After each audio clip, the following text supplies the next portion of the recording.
గురుగారు ఏదో అడుగుతానన్నారు.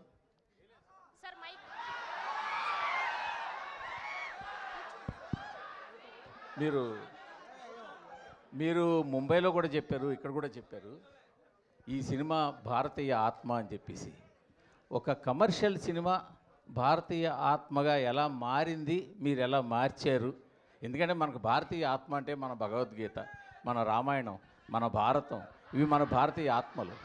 ఒక కమర్షియల్ సినిమాని మీరు భారతీయ ఆత్మగా ఎలా మార్చగలిగారు, ఎలా మార్చారు, కొంచెం ఎక్స్ప్లెయిన్ చేస్తారని. థ్యాంక్ యూ గురుగారు, కూర్చోండి. గురుగారు, ఇప్పుడు మీరు అడిగింది చాలా కరెక్ట్ క్వశ్చన్.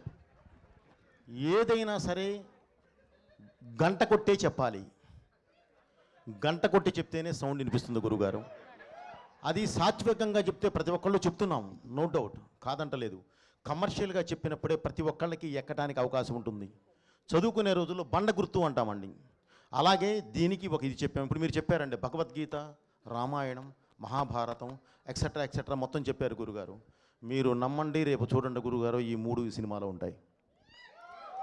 ఓకే అండి, దీనికి సంబంధించిన ప్రతి ఇది దీనిలో ఉంటుంది.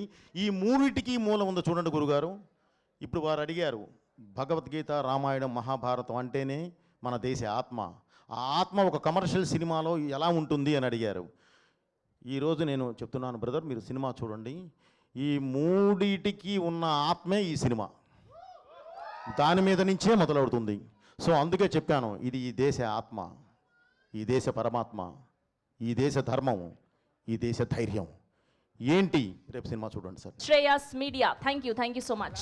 Okay brother, thank you very much. అభిమానులందరికీ, తెలుగు ప్రేక్షకులకి, అలాగే మన మీడియా మిత్రులకి అందరికీ thank you very much brother. హ్యాపీగా సినిమా చూడండి. Thank you.